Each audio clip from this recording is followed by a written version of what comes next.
d'intesa con l'unità di crisi regionale, abbiamo deciso di chiudere le scuole. Quindi la decisione è stata presa.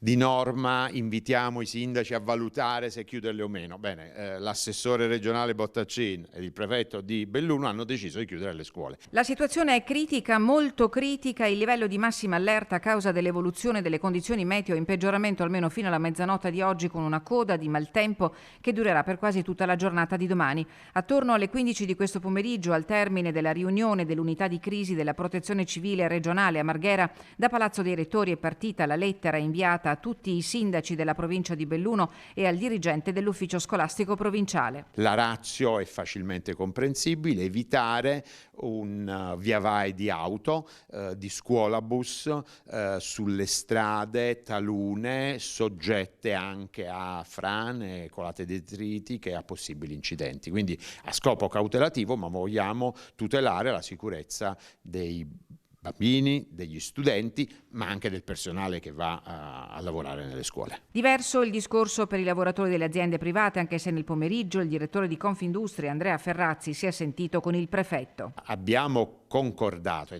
io fortemente lo raccomando, quindi raccomando che cosa? Massima prudenza, ma non posso prendere ovviamente una decisione al posto di un imprenditore, e quindi quell'imprenditore di quell'impresa la cui via di accesso è per esperienza oggetto di colate detritiche o di frane, ecco, farebbe bene a chiudere i battenti. In tutti i comuni sono stati aperti i COC ed è stata allertata la Protezione Civile per il monitoraggio del territorio.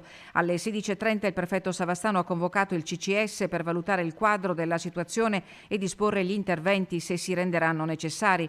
La tempesta Charan, così è stato denominato il ciclone che ha già causato danni in molte regioni d'Europa e che da questa mattina ha investito il nord Italia, porterà il rinforzo dei venti e piogge intense. Già nella mattinata si sono verificati piccoli smottamenti e colate di detriti a Schiucazza in Alpago e in zona Tras vicino al Miralago di Pieve di Cadore.